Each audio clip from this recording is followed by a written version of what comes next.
بسم الله الرحمن الرحيم نحمده ونصلي ونسلم على رسوله الكريم أما بعد أعوذ بالله من الشيطان الرجيم بسم الله الرحمن الرحيم يا أيها الذين آمنوا لا ترفعوا أصواتكم فوق صوت النبي صدق الله العظيم وصدق رسوله النبي الكريم الأمين قال الله تبارك وتعالى في شان حبيبه إن الله وملائكته يصلون على النبي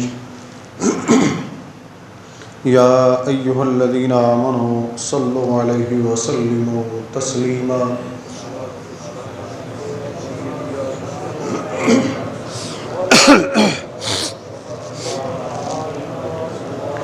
الصلاة والسلام عليك يا سيدي يا رسول الله وعلى آلك وأصحابك يا سيدي يا حبيب الله الصلاة والسلام عليك يا سيدي يا رسول الله وعلى آلك وأصحابك يا سيدي يا رحمة للعالمين السلام علیکم ورحمۃ اللہ وبرکاتہ۔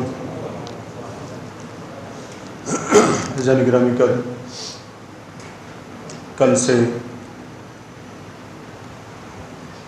ربیع النور شریف یعنی ربیع الاول کے ماہ مقدس کا آغاز ہوگا۔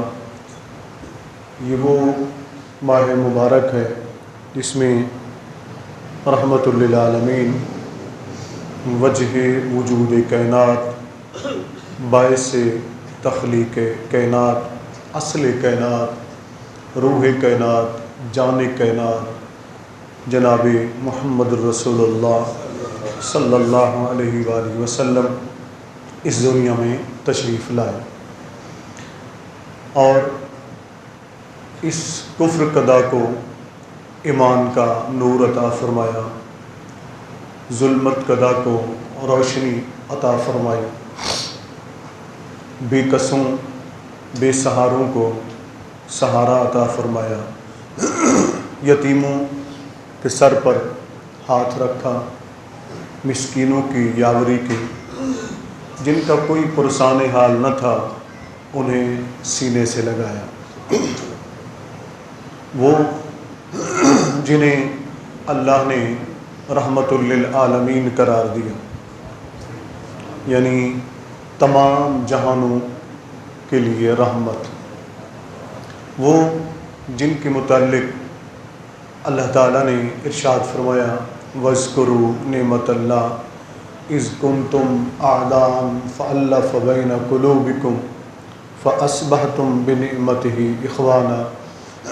مفہوم میں عرض کر دیتا ہوں، تفصیلاً اس پر ہم انشاءاللہ سلسلہ وار گفتگو کریں گے کہ لوگوں اس اللہ کی نعمت کو یاد کرو جس کے صدقے اللہ رب العزت نے تمہاری نسل در نسل دشمنیاں ختم فرما دی، تمہاری عداوتیں ختم فرما دی، تمہاری نفرتیں ختم فرما دی، اور اس نعمت کے صدقے اللہ رب العزت نے تمہارے دلوں میں ایک دوسرے کے لیے الفت محبت پیدا فرما دی اور تمہیں ایک دوسرے کا بھائی بنا دیا۔ وہ نبی، وہ رحمت العالم صلی اللہ علیہ وآلہ وسلم جن کے بارے میں رب کریم نے فرمایا کہ وہ اس لیے آئے ہیں تاکہ وہ تمہارے سامنے میری آیات کو تلاوت کریں، میری حکمت کی باتیں تمہیں بتائیں، تمہارا تزکیہ باطن کریں، تزکیہ نفس کریں، تمہیں پاکیزہ کریں، تمہارے دلوں سے نفرتوں کو، نجاست کو، غلاظت کو، گندگی کو، کسی بھی قسم کی ہے اس سے صاف کر دیں۔ وہ نبی رحمت صلی اللہ علیہ وآلہ وسلم جن کے بارے میں رب کریم نے فرمایا کہ وہ ایسے نبی ہیں جو تم ہی میں سے آئے ہیں اور تمہارا مشقت میں پڑنا، یعنی تکلیف میں تم ہوتے ہو، مشقت میں تم ہوتے ہو تو انہیں گراں گزرتا ہے، انہیں تکلیف ہوتی ہے کہ یہ اللہ کے بندے کیوں تکلیف میں ہیں، وہ تمہاری تکلیفیں دور کرنے والے ہیں، وہ رؤوف بھی ہیں اور وہ رحیم بھی ہیں، رؤوف بھی ہیں اور رحیم بھی ہیں، وہ کریم بھی ہیں، وہ اللہ کے محبوب ہیں صلی اللہ علیہ وآلہ وسلم۔ اور ساتھ ہی بتایا کہ لوگوں جو اپنی جانوں پر ظلم کر بیٹھے ہو نا، یہ میں قرآنی آیات کا مفہوم ابھی ابتدا میں عرض کر رہا ہوں کہ جو اپنی جانوں پر ظلم کر بیٹھے ہو نا، تو میرے محبوب کے در پر آ جاؤ، میرے محبوب کے در پر آ جاؤ، ان کے در اقدس پر آ جاؤ، ان کی بارگاہ میں آ جاؤ، اور ان کی بارگاہ میں آ کر انہیں کہو کہ وہ تمہاری سفارش کر دیں، واستغفر لہم الرسول، وہ تمہاری سفارش کر دیں میری بارگاہ میں۔ اب بخشنے والا تو اللہ ہے نا، لیکن فرماتا ہے آنا میرے محبوب کے وسیلے سے ہے، ڈائریکٹ مت آنا ہے، آنا انہی کے وسیلے سے، ان کے پاس آؤ۔ وَلَوْ أَنَّهُمْ إِذْ ظَلَمُوا أَنفُسَهُمْ جَاءُوكَ فَاسْتَغْفَرُوا اللَّهَ، ان کے پاس آ کر، ان کی بارگاہ میں آ کر اللہ سے بخشش مانگو، مگر شرط یہ ہے وَاسْتَغْفَرَ لَهُمُ الرَّسُولُ، وہ میرا محبوب بھی کہہ دے مولا انہیں بخش دے، وہ بھی کہہ دیں انہیں بخش دیں، پھر تمہیں بخشش مانگنے کی ضرورت نہیں پڑے گی، ان کے در پر تو آؤ نا، ان کی بارگاہ میں تو آؤ نا، ان کا دامن تو تھامو نا، ان سے نسبت تو جوڑو نا، بس وہ کہہ دیں کہ یا اللہ یہ میرے ہیں، یہ آئے ہیں، انہیں بخش دے۔ واستغفر لہم الرسول، فرمایا پھر کیا ہوگا؟ اب دیکھیں بڑی دلچسپ آیت ہے، دیگر قرآنی آیات بھی سلسلہ وار ہم اس پر گفتگو کریں گے، لیکن اس آیت کو اگر آپ پڑھیں نا غور سے، وَلَوْ أَنَّهُمْ إِذْ ظَلَمُوا أَنفُسَهُمْ جَاءُوكَ فَاسْتَغْفَرُوا اللَّهَ، یہاں جاؤکا کے بعد فا آیا ہے، بس اللہ سے بخشش، واستغفر لہم الرسول، آگے بھی واو آئی ہے کہ اور رسول بھی تمہاری سفارش کر دے، وہ کہہ دے کہ یا اللہ انہیں بخش دے۔ جب یہاں بات آئی نا واستغفر لہم الرسول، تو آگے واو فصل کی نہیں آئی ہے، عطف کی بھی نہیں آئی، اللہ نے اس جدائی کو بھی بیچ میں سے نکال دیا، فرمایا اتنا تاخیر بھی نہیں ہوگی کہ ایک واو بیچ میں آ جائے اور کہنے کی ضرورت پڑے، فرمایا نہیں، جب میرا محبوب فرما دے گا کہ اے اللہ یہ میرے ہیں انہیں بخش دے، لَوَجَدُ اللَّهَ تَوَّابًا رَحِيمًا، پھر تم اللہ کو توبہ قبول کرنے والا مہربان پاؤ گے، ٹھیک ہے نا۔ تو وہ محبوب صلی اللہ علیہ وسلم جن کے بارے میں جن کی شان بیان کرتے ہوئے رب کریم نے فرمایا یا ایھا النبی انا ارسلناک شاہدا ومبشرا ونذیرا وداعیا الی اللہ باذنہ وسراجا منیرا۔ کچھ لوگ نبی کا معنی نہیں کرتے، پتہ نہیں ان کو کیا مسئلہ ہے، نبی کا معنی نہیں کرتے۔ بہرحال جب قرآن کا ترجمہ کرنے بیٹھے ہو تو پھر الفاظ باقی کا بھی ترجمہ کرتے ہو تو نبی کا بھی ترجمہ کر دیا کرو، ہیں نبی کا بھی ترجمہ کر دیا کرو، کیوں نہیں کرتے ترجمہ؟ اے نبی کہہ کر گزر جاتے ہیں، تو وہی باقی سارے الفاظ کا ترجمہ کرتے جا رہے ہو، تو اے نبی کہہ کر گزر جاتے ہو، تو نبی کا ترجمہ کیوں نہیں کرتے؟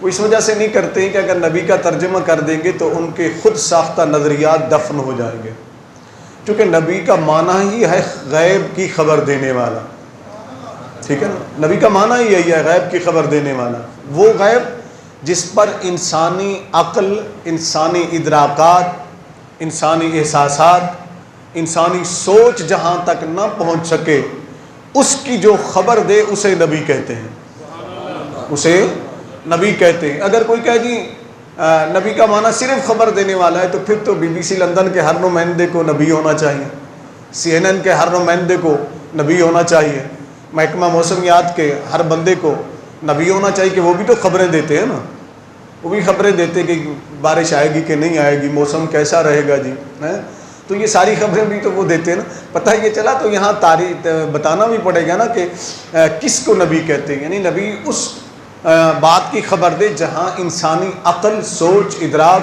فہم نہیں جا سکتی، جو انسانی عقل میں، فہم میں، سوچ میں، ادراک میں نہ آ سکے، اس بات کی جو خبر دے اسے نبی کہتے ہیں۔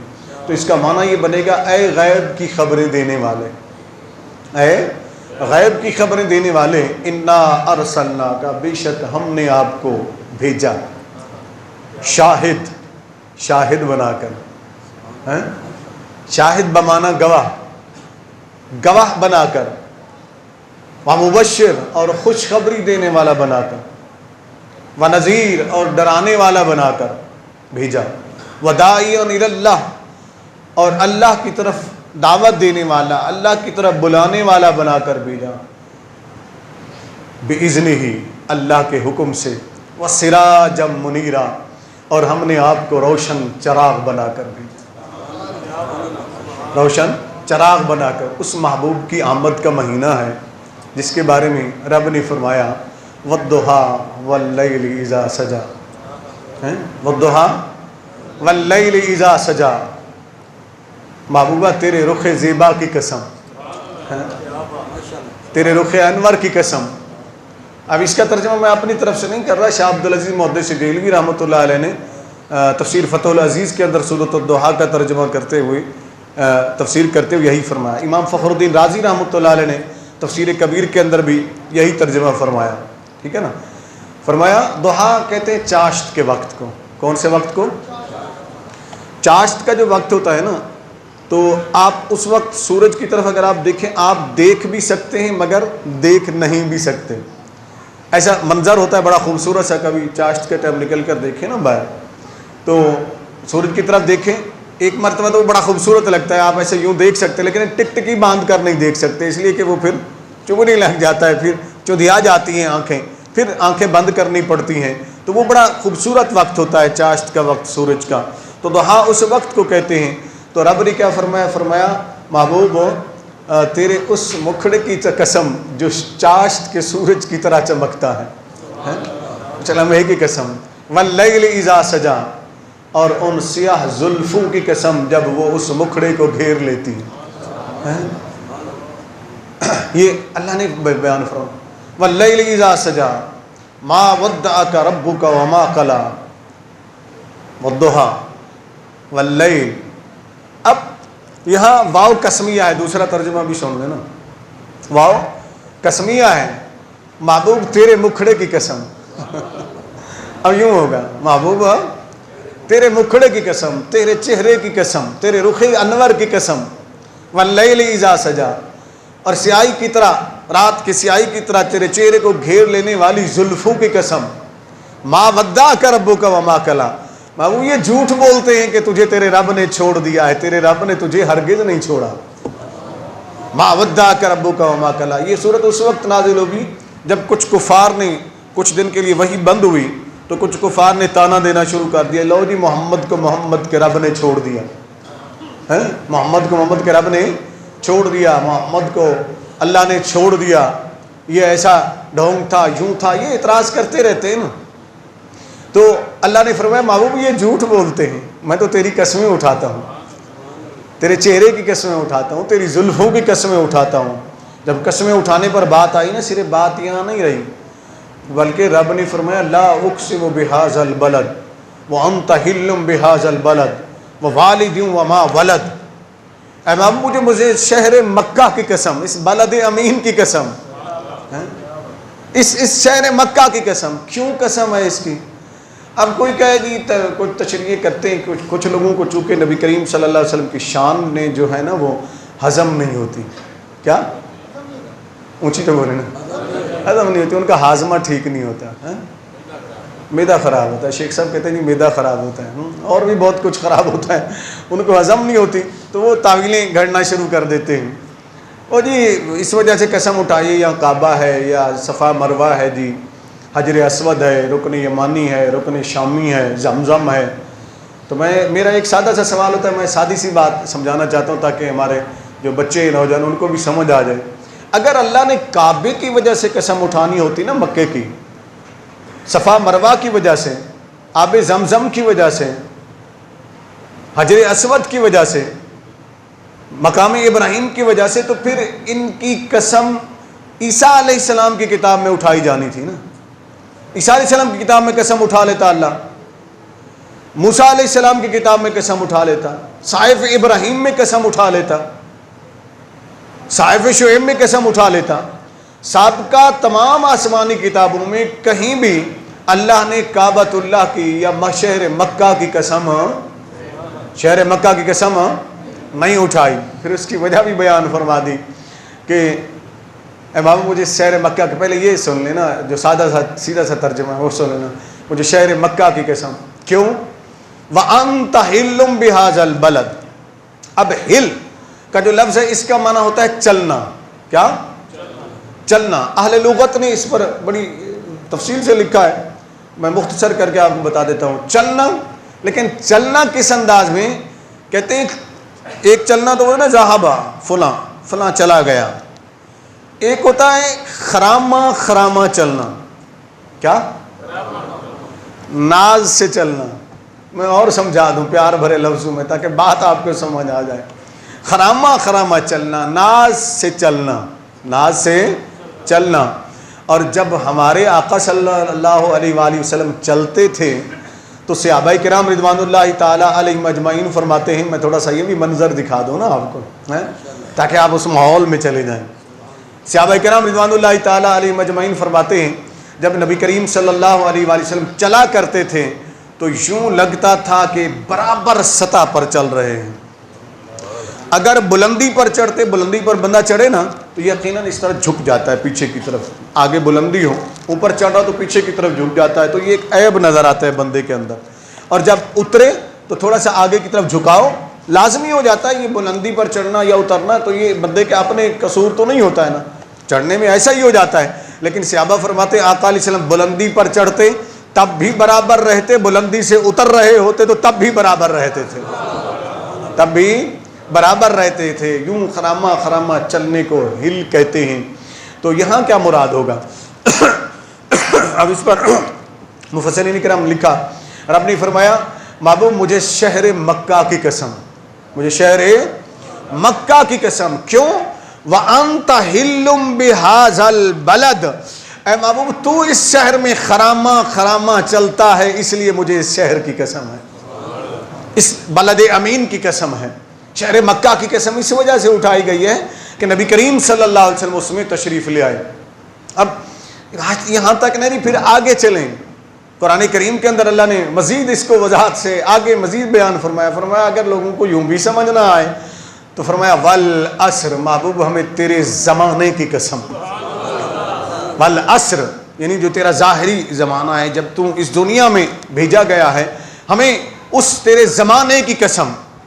اگر ان کو پھر بھی بات سمجھ نہیں آتی کہ ہمیں تجھ سے کتنی محبت ہے، یہ ادھر ادھر کی تعویلیں کریں گے تو محبوب ہم ایسا کرتے ہیں لا امروں کا، ہم تیری ساری حیاتی کی قسم اٹھا دیتے ہیں. لا امروں کا، ہمیں تیری زندگی کی قسم، تیری ساری عمر کی قسم، تیری ساری عمر کی قسم. یہ رب نے قسمیں اٹھائیں. وہ محبوب صلی اللہ علیہ وآلہ وسلم جب تشریف لائے تو رب نے فرمایا ما ودعک ربک وما قلی. محبوب میں ان کے تانے نہیں برداشت ہوتے، تجھے تیرے رب نے تو ہرگز نہیں چھوڑا. آگے بڑی دلچسپ بات بیان ہوئی. کیا فرمایا؟ فرمایا وللآخرۃ خیر لک من الاولی. وللآخرۃ خیر لک من الاولی. جو عام ترجمہ کیا گیا پہلے میں وہ عرض کر دیتا ہوں تاکہ بات آپ کو سمجھنے میں آسانی رہے. عام ترجمہ جتنے مترجمین نے تقریباً ملتا جلتا ترجمہ کیا ہے کہ اے محبوب تیری ہر آنے والی گھڑی گزشتہ گھڑی سے بہتر ہے، گزشتہ گھڑی سے بہتر ہے. یہ عام ترجمہ کیا گیا. اب یہاں جو پس منظر میں بیان کر رہا ہوں مفسرین کرام کے اقوال کی روشنی میں، اگر اس کی روشنی میں ہم ترجمہ کریں تو پھر ترجمہ یہ بنے گا محبوب ہمیں تیرے رخ انور کی قسم، تیرے مکھڑے کی قسم، تیری زلفوں کی قسم، تیرے رب نے تجھے ہرگز نہیں چھوڑا. وَلَلْآخِرَةُ خَيْرٌ لَكَ مِنَ الْأُولَىٰ. یہ جھوٹ بولتے ہیں. تیری اور میری محبت تو ہر آنے والی گھڑی میں گزشتہ گھڑی سے اور بڑھتی چلی جائے گی، اور بڑھتی چلی جائے گی، اور بلند ہوتی چلی جائے گی. مَا وَدَّعَكَ رَبُّكَ وَمَا قَلَىٰ وَلَلْآخِرَةُ خَيْرٌ لَكَ مِنَ الْأُولَىٰ. پھر محبوب ایسا لمحہ بھی آ جائے گا کہ والا سوف یعطیک ربک فترضی. ہم تجھے اتنا دیں گے، اتنا دیں گے، اتنا دیں گے کہ تو راضی ہو جائے گا. تو والا سوف یعطیک ربک فترضی. یہ قرآن ہے. کیا ہے؟ یا تو قرآن کا انکار کر دو یا پھر مان لو یا پھر خدا کی رضا چاہتے ہیں دو عالم ہیں، خدا کی رضا چاہتے ہیں دو عالم، خدا چاہتا ہے رضائے محمد صلی اللہ علیہ وسلم۔ امام عشق و محبت نے ایسے ہوا میں شعر نہیں کہہ دیا جو 55 علوم پر مہارت رکھتے تھے، ایسے عظیم محدث ایسے عظیم محقق نے ایسے تو شعر نہیں کہہ دیا، تو وہ صرف شاعر تو نہیں تھے نا۔ جب ان سے پوچھا کہ شاعری آپ نے کہاں سے سیکھی تو فرمانے لگے میں نے شاعری یا نعت لکھنا قرآن سے سیکھا ہے، قرآن سے سیکھا ہے۔ اب والا سوف یعطیک ربک فترضی پڑھو اور پھر یہ شعر پڑھو، خدا کی رضا چاہتے ہیں دو عالم، خدا چاہتا ہے رضائے محمد، اور پھر اس حدیث قدسی کو سامنے لاؤ جو امام فخر الدین رازی رحمۃ اللہ علیہ نے تفسیر کبیر کے اندر لکھی، کمال کی حدیث پاک لکھی انہوں نے۔ وہ فرماتے ہیں رب کریم نے فرمایا کل خلائق یطلبون ردائی، کل خلائق یطلبون ردائی وانا اطلب رضاک یا محمد صلی اللہ علیہ وسلم، اے محبوب کل کائنات میری رضا چاہتی ہے اور میں تیری رضا چاہتا ہوں، کل کائنات میری رضا چاہتی ہے اور میں تیری رضا چاہتا ہوں۔ وَلَا سَوْفَ يُؤْتِيكَ رَبُّكَ فَتَرْضَىٰ، پھر رب نے اس محبوب کی شان بیان فرمائی، أَلَمْ يَجِدْكَ يَتِيمًا فَآوَىٰ، اے محبوب کیا ہم نے آپ کو یتیم نہ پایا؟ باپ پہلے انتقال کر گیا پیدا ہونے سے پہلے، حضرت عبداللہ رضی اللہ تعالی عنہ، کون؟ اونچی بولے نا، رضی اللہ تعالی عنہ بھی اونچا کہیں نا۔ کچھ لوگوں کو بڑی تکلیف ہوتی ہے، نبی کریم صلی اللہ علیہ وسلم کے والدین کو بھی نہیں چھوڑتے یہ لوگ، اللہ ان کو ہدایت عطا فرمائے۔ حضرت عبداللہ رضی اللہ تعالی عنہ، ان کا آپ کی ولادت سے پہلے وصال ہو گیا۔ پھر سیدہ آمنہ رضی اللہ تعالیٰ عنہ جو آپ کی والدہ تھی، 6 سال کی عمر میں نبی کریم صلی اللہ علیہ وسلم کو چھوڑ گئیں، ان کا بھی وصال ہو گیا۔ الم یجدک یتیما فآویٰ، اے محبوب کیا ہم نے آپ کو یتیم پایا پھر آپ کے لیے ہم نے انتظام نہیں کر دیا؟ اب اگلی آیت بھی بڑی دلچسپ ہے، لوگوں نے یہاں بڑے بھٹکے ہیں لوگ۔ وَوَجَدَكَ ضَالًّا فَهَدَىٰ، اب سورت پوری کو پڑھیں، پیچھے سے جو آ رہا ہے موضوع بیان ہو رہا ہے اور آگے بھی جو بیان ہو رہا ہے، یہاں آ کر لوگوں کا امتحان ہوا۔ کتنے لوگ گمراہ ہو گئے یہاں پر ترجمہ کرنے میں۔ کسی نے ترجمہ کیا کہ اے محمد ہم نے تمہیں بھٹکتا ہوا پایا، نعوذ باللہ، یہ میں ترجمے بتا رہا ہوں مختلف لوگوں کے، اے محمد ہم نے تجھے گمراہ پایا، نعوذ باللہ۔ پتہ نہیں کیا کیا انہوں نے ترجمے کر دیے، ان کو شرم ذرا بھی نہیں آئی کہ بھٹکنے کی، گمراہی کی نسبت کس کی طرف کر رہے ہو؟ جو ہادی بن کر آئے۔ اسی لیے میں اپنے نوجوانوں کو کہا کرتا ہوں کہ ہر ایک کے پیچھے نہ چل پڑا کرو، دیکھا تو کرو کہ اس کا عقیدہ کیا ہے، اپنے ایمان کو بھی بچایا کرو۔ ایسے پیچھے چل پڑتے ہو، فلانا یوں لیکچر دیتے، فلانا یوں کہتا ہے جی، نہیں، پہلے عقیدے کو دیکھا کرو۔ اب تمام تراجم میں کسی کو یہ نہیں کہ تو فلانا اٹھا کر دیکھ لو، آپ جا کر خود اٹھا کر دیکھ لیں۔ سورۃ ضحیٰ کی اس آیت کا ترجمہ جن لوگوں نے کیا ہے ان کے ترجمے اٹھا کر دیکھیں تو انہوں نے ترجمے میں نبی کریم صلی اللہ علیہ وسلم کو بھٹکتا ہوا، گمراہ اور گم گشتہ راہ، پتہ نہیں کیا کیا انہوں نے لکھ دیا، استغفر اللہ نقل کفر نہ باشد۔ نبی کریم صلی اللہ علیہ وسلم کو گمراہ کہنا یہ کفر ہے، نبی کریم صلی اللہ علیہ وسلم کو بھٹکتا ہوا کہنا یہ کفر ہے۔ یہ کیا ہے؟ کفر ہے۔ پہلے بات کو سمجھا تو کرے نا، معنی ہے، لفظ ایک ہوتا ہے اس کے کئی معنی ہوتے ہیں۔ مثال کے طور پر میں آپ کو ایک سمجھا دیتا ہوں، ایک لفظ ہے مومن، کیا؟ اب مومن کی نسبت ہماری طرف بھی ہے، اہل ایمان کی طرف، مومن کی نسبت نبی کریم صلی اللہ علیہ وسلم کی طرف بھی ہے، اور مومن کی نسبت اللہ کی طرف بھی، اللہ کا اسم ہے۔ اب ہر جگہ ایک ہی ترجمہ کرو گے؟ بولے تو صحیح نہیں بھائی، ہمارے لیے جب مومن کہا جائے گا تو ایمان لانے والے، کیا؟ تو پھر نبی کریم صلی اللہ علیہ وسلم کے لیے بھی یہی ترجمہ کرو گے، اللہ کے لیے بھی یہی ترجمہ کرو گے، کیا کرو گے؟ تو فرق ہوتا ہے، لفظ ایک ہوتا ہے، اس کے مختلف معانی ہوتے ہیں، وہ موقع کے مطابق اس کا ترجمہ کیا جاتا ہے۔ تو یہاں جب محبت کا تذکرہ ہو رہا ہے، پس منظر میں یہ بیان ہو رہا ہے کہ یہ صورت نازل کی ہوئی، کچھ لوگوں نے نبی کریم صلی اللہ علیہ وسلم کو تانے دینا شروع کر دیے، آقا علیہ السلام پر کچھ دن کے لیے وحی رکی تو نبی کریم صلی اللہ علیہ وسلم بھی پریشان رہنے لگے، آقا علیہ السلام کی محبت میں وارفتہ ہوئے۔ تو یہ سارا پس منظر وہ بیان ہو رہا ہے۔ تو دال کا معنی ضروری نہیں کہ ہر جگہ گمراہ ہو، دال کا ایک معنی وارفتہ ہونا بھی ہے۔ کیا ہے؟ وارفتہ ہونا بھی ہے، کسی کی محبت میں وارفتہ ہو جانا. کیا ہو جانا؟ وارفتہ ہو جانا. اب نبی صلی اللہ علیہ وسلم کے لیے جب یہاں یہ لفظ استعمال ہوا تو اس کا معنی کیا ہوگا؟ وَوَجَدَكَ ضَالًّا فَهَدَىٰ. تو یہاں امام عشق محبت کا ہمیں دامن تھامنا پڑے گا. امام احمد رضا خان قادری رحمۃ اللہ تعالی علیہ، جنہوں نے بتایا کہ ادب رسالت کیا ہے اور ادب بارگاہ الہی کیا ہے، انہوں نے ترجمہ کیا تمام تفاسیر کو سامنے رکھ کر. انہوں نے ترجمہ کیا، اے محبوب ہم نے آپ کو اپنی محبت میں وارفتہ پایا اور اپنی طرف راہ دی. ہم نے آپ کو اپنی محبت میں وارفتہ پایا اور اپنی طرف راہ دی. اب یہ ترجمہ ان آیات کے مطابق بنتا ہے اور آقا علیہ السلام کی شان کے مطابق بنتا ہے. آگے وَوَجَدَكَ عَائِلًا فَأَغْنَىٰ. تعریف بیان ہو رہی ہے نا، اللہ بیان، وہ محبوب جو آئے. اے محبوب ہم نے آپ کو ضرورت مند پایا تو پھر ہم نے آپ کو غنی نہیں کر دیا ہیں؟ آپ کو غنی نہیں کر دیا. اور کتنا غنی کر دیا؟ فرمایا فَأَمَّا الْيَتِيمَ فَلَا تَقْهَرْ وَأَمَّا السَّائِلَ فَلَا تَنْهَرْ. آپ یتیم تھے، ہم نے آپ کے لیے انتظام کر دیا، آپ کا خیال رکھا، اور آپ ضرورت مند تھے، ہم نے آپ کو غنی کر دیا. آپ کیا کرنا ہے؟ فَأَمَّا الْيَتِيمَ فَلَا تَقْهَرْ. جب کوئی یتیم آئے تو اسے مت جھڑکیے گا، اسے مت جھڑکیے گا. وَأَمَّا السَّائِلَ فَلَا تَنْهَرْ. اور جب کوئی سائل مانگنے والا آ جائے تو اسے مت انکار کیجیے گا، اسے مت جھڑکیے گا. وَأَمَّا بِنِعْمَتِ رَبِّكَ فَحَدِّثْ. اور اپنے رب کی نعمت کا خوب چرچا کیجیے، خوب چرچا کیجیے. یہاں تک بات نہیں رہی، آگے وہ محبوب آئے اس ماہ مقدس کے اندر جن کا تذکرہ رب نے قرآن کے اندر بڑی حسین انداز میں بیان فرمایا. فرمایا الم نشرح لک صدرک. اچھا میں جب قرآن پڑھتا ہوں، ہر اپنے اپنے انداز ہوتا ہے پڑھنے کا، اپنی اپنی سوچ ہوتی ہے، اپنی اپنی فکر ہوتی ہے.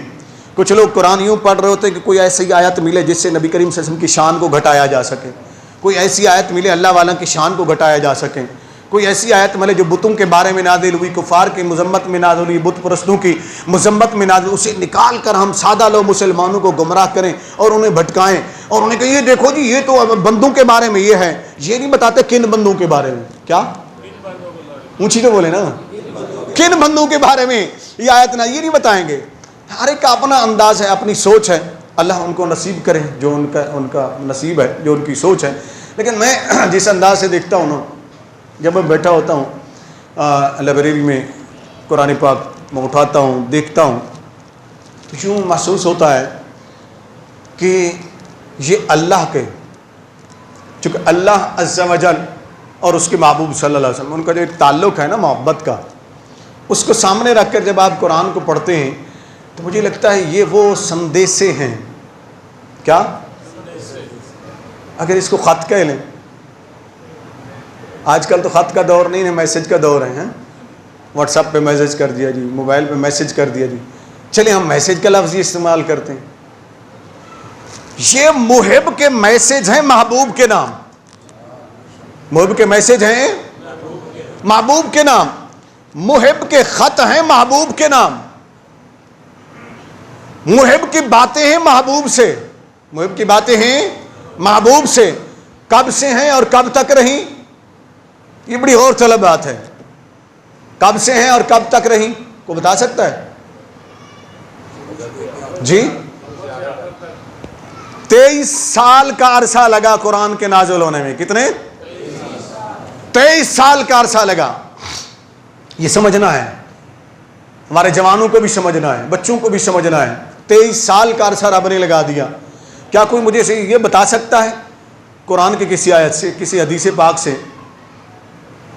کوئی بتا سکتا ہے کہ جتنے پہلے آسمانی کتابیں زمین پر بھیجی گئیں کیا ان پر بھی عرصہ لگا نازل ہونے کا؟ بولے تو صحیح نا. کیوں؟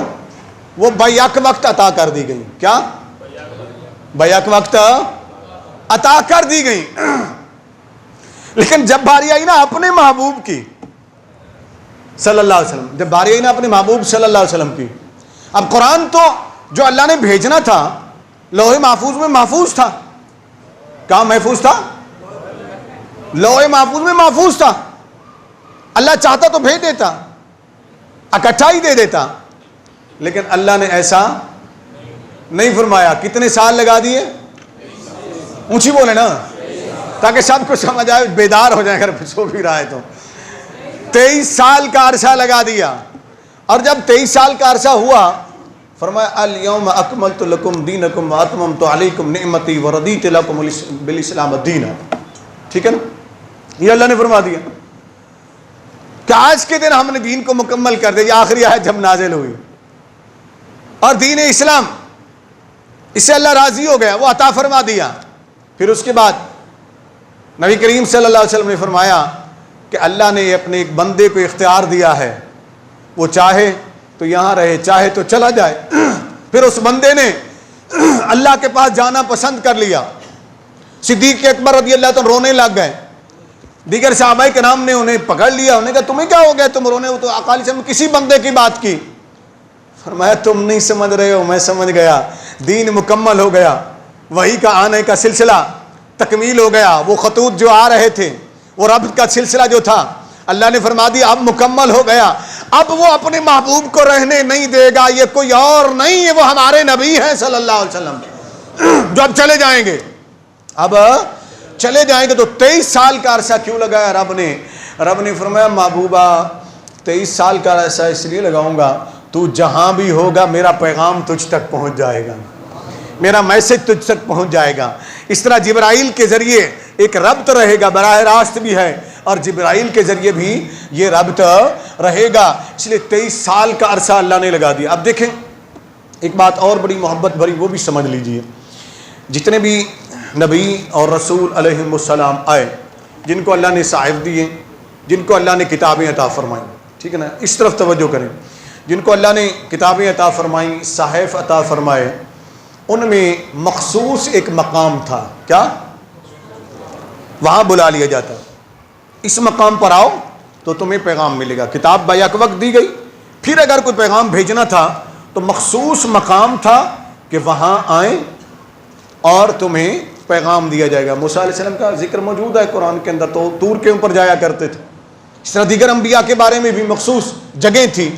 لیکن جب ہمارے نبی صلی اللہ علیہ وسلم کی باری آئی نا, تو قرآن کی کسی آیت کے اندر کوئی مجھے دکھا دے, کسی حدیث میں دکھا دے, چلے ضعیف سے ضعیف حدیث دکھا دے.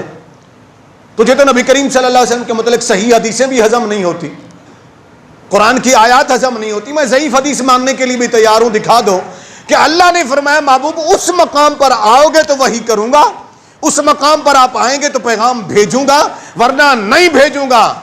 قیامت تک نہیں دکھا سکتے ہو. اس لیے کہ رب نے فرمایا محبوبہ ان کے لیے قاعدے اور تھے, تیرے لیے اور ہے. اور یہی سمجھانا ہے ان لوگوں کو کہ وہ اور ہیں, آپ اور ہیں. جب نبیوں اور رسولوں سے تیرا موازنہ نہیں کیا جا سکتا تو یہ 2 ٹکے کا سڑک چھاپ کیسے اٹھ کر تیری برابری کر سکتا ہے؟ کیسے تیرے جیسا ہونے کی یہ دعوے کر سکتا ہے؟ کیسے اس کو جرأت ہو سکتی ہے کہ جب میرے نبی اور رسول تیری برابری نہ کر سکے صلی اللہ علیہ وسلم, تیرے مثل نہ ہو سکے, تو پھر یہ کیسے ہو سکتے ہیں؟ اس قوم کو سمجھاتا کوئی نہیں ہے. ذرا سنو, کیوں محبوب علیہ السلام کی جب باری آئی تو رب نے فرمایا محبوب اگر تو مکے میں ہوگا تو قرآن مکے میں نازل کروں گا, مکے میں ہوگا تو قرآن مکے میں نازل کروں گا. اگر تو ہجرت کر رہا ہے, راستے میں ہے, سفر میں ہے, کسی بھی جگہ ہے, تو قرآن وہی نازل کر دوں گا, جبرائیل وہی آئے گا, آپ کو کہیں جانے کی ضرورت نہیں ہے. اور اگر آپ جنگ پہ ہیں, سواری پہ سوار ہیں, تو وہیں نازل کروں گا قرآن کو, جبرائیل کو وہیں بھیجوں گا. اگر آپ حجرہ عائشہ صدیقہ میں ہیں اور اپنی زوجہ کے گود کے اندر ان کے ران کے اوپر وہ فرماتی ہے کہ مرتبہ آقا علیہ السلام سر رکھا ہوا, تو وہی نازل ہونا شروع ہو گئی, قرآن نازل ہونا شروع ہو گیا. مجھے یوں لگا کہ میری ہڈیاں ٹوٹ کر چورا چورا ہو گئی ہیں, ریزہ ریزہ ہو گئی, اتنے بوجھ تھا, اتنے ثقل تھا اس وحی کا. آقا علیہ السلام پر جب وحی نازل ہوئی, محبوب اگر تو گھر کے حجرے کے اندر اپنی بیوی کے پاس ہوگا تو میرا پیغام وہاں پہنچے گا, میرا پیغام وہاں پہنچے گا. میں تجھے پابند نہیں کروں گا کہ فلاں مقام پر آ جا, فلاں مقام پر آ جاؤں گا, آ جا, جہاں تو ہوگا جبرائیل وہیں آئے گا. علیہ السلام صلی اللہ علیہ وآلہ وسلم، تاکہ لوگوں کو تیری عظمت کا پتہ چلے۔ وہ محبوب دو عالم، محبوب کل عالم، رحمت للعالمین صلی اللہ علیہ وسلم جس ماہ مقدس میں تشریف لائے، کل سے اس کا آغاز ہونے والے۔ میں نے چاہا کہ قرآن کی روشنی میں تھوڑا تھوڑا میں آپ کو عرض کروں کہ جب وہ آئے تو اللہ نے ان کی شانیں کیسے بیان فرمائیں، اللہ نے ان کی شانیں کیسے بیان فرمائیں۔ تو یہ 23 سال کا عرصہ یوں لگتا ہے کہ رب نے سارا گزار ہی محبوب کے ذکر میں دیا، محبوب کے ذکر میں گزار دیا۔ کہیں اگر نبی کریم صلی اللہ علیہ وسلم پر کسی نے اعتراض کیا تو اللہ اس کا جواب دے رہا ہے، اللہ اس کا جواب دے رہا ہے۔ کوئی نبی کریم صلی اللہ علیہ وسلم پر پتھر مار رہا ہے، تکلیفیں دے رہا ہے، اللہ اس کا بھی جواب دے رہا ہے۔ قرآن کریم کے اندر اللہ عز و جل اس کا جواب دے رہا ہے۔ اور کہیں نبی کریم صلی اللہ علیہ وسلم کی ذات کے اوپر کوئی تان و تشنیع کرتا ہے تو رب اس کا بھی جواب عطا فرماتا ہے، قرآن کے اندر قرآن کی صورت میں نازل فرماتا ہے۔ کہیں آپ کی نسل کے بارے میں کوئی دشمن تان کرتا ہے تو رب قرآن نازل فرما دیتا ہے، انا اعطیناک الکوثر فصل لربک وانحر ان شانئک ھو الابتر، یہ اللہ ذکر فرما دیتا ہے۔ اور کہیں اگر کوئی نبی کو پتھر مارنے کی کوشش کرتا ہے، تکلیف دینے کی کوشش کرتا ہے، گٹھیاں لا لا کر وہ لورت باندھتی ہے لکڑیاں کہ محمد کو جا کر گراؤں گی، اس کے اوپر وہ کانٹے گراؤں گی، جب اس صورت میں آتے ہیں تکلیف دینے تو رب فرماتے تبت یدا ابی لہب وتب ما اغنی عنہ مالہ وما کسب سیصلی نارا ذات لہب وامرأتہ حمالۃ الحطب فی جیدہا حبل من مسد۔ محبوب ان کے ہاتھ ٹوٹ جائیں جو تجھے تکلیف دینا چاہتے ہیں، رب سے گوارا ہی نہیں ہوتا ہے۔ تو پھر جب رب سے گوارا نہیں ہوتا کہ اس کے محبوب کی کوئی تنقید کرے تو پھر رب کے بندوں سے کیسے گوارا ہو جائے گا؟ یہ رب کی سنت ہے کہ محبوب کا دفاع کرو اور پھر محبوب کا ذکر کرو۔ یہ سنت الہیہ ہے کہ محبوب کے ذکر کے چرچے کرو، محبوب کے ذکر کے چرچے کرو۔ لیکن اس ذکر کو کرنے کے بھی کچھ آداب ہیں نا۔ کیا؟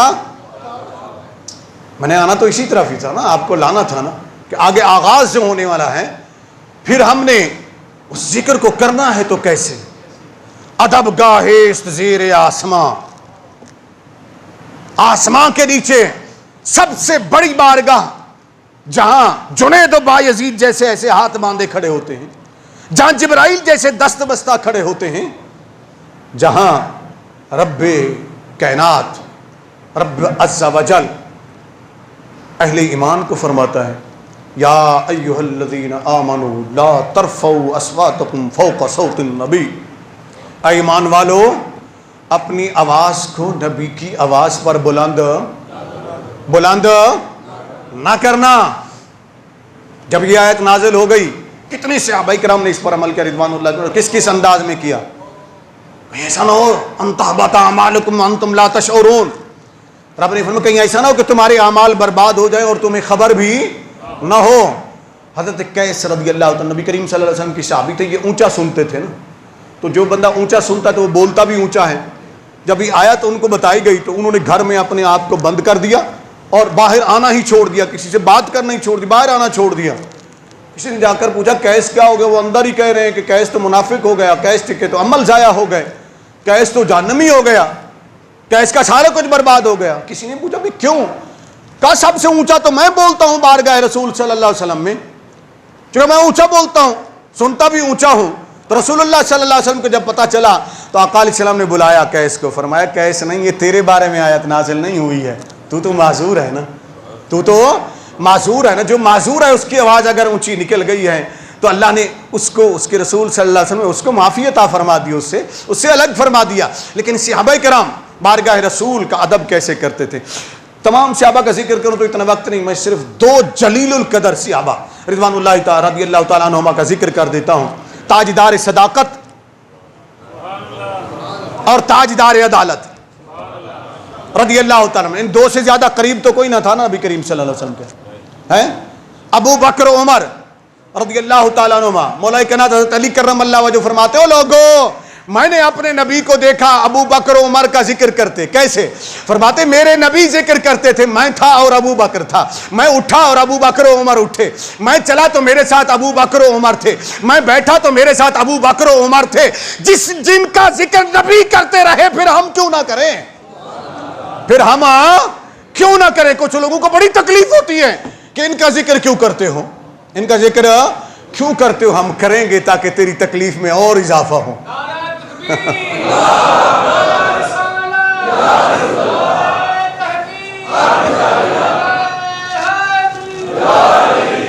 اب ان دونوں کا میں ذکر کر دیتا ہوں، ٹھیک ہے نا؟ ان دونوں کا، حضرت عمر فاروق رضی اللہ عنہ، چونکہ یہ بھی اونچی آواز سے بول لیتے تھے، ویسے اونچی آواز والے تھے، دبنگ آواز والے، تو جب ایسا بھی بولتے تو آواز اونچی نکلتی تھی۔ اور سیدنا صدیق اکبر رضی اللہ عنہ چونکہ نبی کریم صلی اللہ علیہ وسلم کے ہمراز بھی تھے، یار بھی تھے، ساتھی بھی تھے، قریب بھی رہتے تھے، بچپن کی دوستی تھی، تو وہ بھی بول لیا کرتے تھے۔ اب یہ گھر سے آنے لگے آداب رسول صلی اللہ علیہ وسلم پر جتنی کتابیں لکھی، بعد میں کوئی پوچھتا نہ ہے کہ کہاں لکھی ہوئی ہے، آپ ان کو پڑھیں، مثلا مدارج کے آداب کے باب میں دیکھ لیں، مواہب الدین کے آداب کے باب میں دیکھ لیں، جواہر البحار کے آداب کے باب میں دیکھ لیں، جہاں جہاں بھی ائمہ کرام نے لکھا ان سب کے اندر یہ موجود۔ سیدنا صدیق اکبر اور فاروق اعظم رضی اللہ عنہ جب اس کے بعد آیا کرتے تھے نا مسجد نبوی میں، تو باہر بیٹھ کر نا، باہر پتھر ہوا کرتے تھے، چھوٹے پتھر، وہ اس طرح چنتے، ان کو صاف کرتے، صاف کرنے کے بعد منہ میں ڈالتے چلے جاتے۔ کسی نے پوچھا ایسا کیوں کرتے ہو؟ کہا کہ ہم بیٹھے ہوتے ہیں آقا کی بارگاہ میں، کبھی کبھی ہماری آواز اونچی ہو جاتی ہے، کہیں ایسا نہ ہو کہ ہماری آواز ان کی آواز پر اونچی ہو جائے، اس لیے ہم کنکر منہ میں رکھ لیتے ہیں۔ یہ واقعہ نبی کریم صلی اللہ علیہ وسلم کے پھر سامنے پیش آیا، جب یہ گئے تو چونکہ منہ میں کنکر تھے، بات کی تو آہستہ سے آواز نکلی، آقا نے پھر پوچھا، تیسری بار پھر پوچھا تو فرمایا تمہیں کیا ہوا ہے ابو بکر، ہے عمر، تمہیں کیا ہوا؟ تو انہوں نے اپنے منہ کرنے کا عرض کیا، آقا ہم نے تو منہ میں کنکریاں رکھ لی ہیں، کہیں ایسا نہ ہو کہ آواز اونچی ہو جائے اور بے ادبی ہو جائے۔ اب یہ ہے آقا کا ذکر، آقا کی بارگاہ صلی اللہ علیہ وآلہ وسلم۔ اور پھر نبی کریم صلی اللہ علیہ وسلم کا ذکر کیسا ہونا چاہیے؟ نبی کریم صلی اللہ علیہ وسلم کا ذکر کیسا ہونا چاہیے؟ رب نے فرمایا ہے، اسی سورۃ الم نشرہ جو میں پڑھ رہا تھا، رب نے اپنے محبوب کے ذکر کے بارے میں فرمایا وَرَفَعْنَا لَكَ ذِكْرَكَ، اے محبوب آپ کی خاطر ہم نے آپ کے ذکر کو بلند کر دیا، اور بارگاہ رسالت کا ادب بھی سکھا دیا۔ ایسے الفاظ مت بولنا جس میں توہین کا پہلو ہو۔ قرآن پڑھیے نا، آج سارا قرآن کی روشنی میں ہے کہ آقا علیہ السلام کی آمد کا مہینہ ہے، آگے آپ تیار ہو جائیں، ذہنی طور پر تیار ہوں کہ ہم نے ذکر کرنا کیسے ہے۔ رب کریم نے فرمایا یا ایھا الذین آمنوا لا تقولوا راعنا وقولوا انظرنا، اے ایمان والو نبی کو صلی اللہ علیہ وسلم آج کے بعد رائنا نہ کہنا۔ کیوں؟ کچھ یہودی بیٹھے ہوئے تھے، کافر بیٹھے تھے، انہوں نے لفظ رائنا کے چونکہ دو معنی ہوتے تھے، صحابہ کرام استعمال فرما لیتے تھے رضی اللہ تعالیٰ عنہ، ان کا مقصد کوئی بے ادبی کرنا نہیں تھا، بلکہ ان کا مقصد صرف یہ تھا کہ یا رسول اللہ صلی اللہ علیہ وسلم ہماری رعایت فرمائیے۔ رائنا کا ایک معنی ہے رعایت، کہ ہماری رعایت فرمائیے، یہ بات دوبارہ فرما دیجیے۔ لیکن اس کا ایک معنی بڑا غلط نکلتا تھا کہ اس کی نیچے زیر کو نیچے کھینچ کر رائنا کہہ کر کھینچ کر پڑھنا، تو اس کا معنی ہو جاتا تھا بکریوں کا چرواہا، استغفر اللہ۔ یہ توہین ہمیں اس پہلو نکالتے تھے۔ وہ یہودی بیٹھ کر، ایک صحابی نے سنا تو وہ بڑے غمزدہ ہوئے، ایک کو اٹھا کر پتھر مارا، جھگڑا ہو گیا ان کا، واپس آئے بڑے رنجیدہ آقا علیہ السلام کی بارگاہ میں۔ آقا نے پوچھا کیا ہوا؟ آقا یہ واقعہ ہو گیا، مجھ سے تو برداشت نہیں ہوا۔ وہ توہین کے پہلو نکال رہے تھے۔ جب میں ان سے لڑا، میں نے ان کو پتھر مارے، تو آگے سے کہنے لگے تم لوگ بھی تو کہتے ہو رائنا۔ ابھی یہ بیٹھے بات کر رہے تھے، رب کی بارگاہ سے قرآن نازل ہو گیا، ایمان مالو ایسا لفظ بھی مت بولنا جس کے اندر توہین کا شائبہ پایا جاتا ہو۔ ذو معنی لفظ میرے نبی کے لیے مت بولنا صلی اللہ علیہ وآلہ وسلم۔ یہ ادب سکھایا اللہ کریم نے اپنے محبوب کی بارگاہ کا، ان کے ذکر کا۔ اب ہم محافل جو کرتے ہیں، اب ہم اپنے اصلاحی پہلو کی طرف بھی آ جائیں نا، ہم کیا کرتے ہیں؟ ذکر کی محفلیں ہونی چاہیے۔ الحمدللہ ہم نے گزشتہ سال شروع کیا، ایک چراغ جلایا، کوشش کی ہم نے، اور اس میں 76 پروگرام ہوئے پچھلے ربیع الاول شریف۔ کتنے؟ 76 پروگرام ہوئے۔ اب بھی میں منبر رسول پر صلی اللہ علیہ وسلم بیٹھ کر عرض کر رہا ہوں، اگر کسی کے پاس، چونکہ حالات بھی تنگ ہے لوگوں کے، کسی کے پاس اگر پیسے نہ ہوں، لنگر بنانے کے لیے نہ ہوں، تو کوئی ضرورت نہیں ہے۔ کیا؟ اونچی تو بولے نا۔ اس کے لیے اپنے گھر کو ذکر رسول صلی اللہ علیہ وسلم سے محروم نہ کریں، ٹھیک ہے نا؟ ذکر رسول صلی اللہ علیہ وسلم سے محروم نہ کریں۔ آپ سجائیں تو صحیح نا، ذکر کی محفل تو سجائیں نا۔ ہوگا کیا؟ حضرت عامر انصاری رضی اللہ عنہ میں واقعہ بتا دیتا ہوں آپ کو۔ در المنظم کے اندر یہ واقعہ لکھا اور دیگر کتب کے اندر بھی.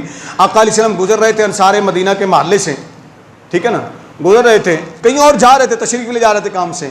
ایک گھر سے نا نبی کریم صلی اللہ علیہ وسلم کے ذکر کی آواز آئی. پیر کا دن تھا. کون سا دن تھا؟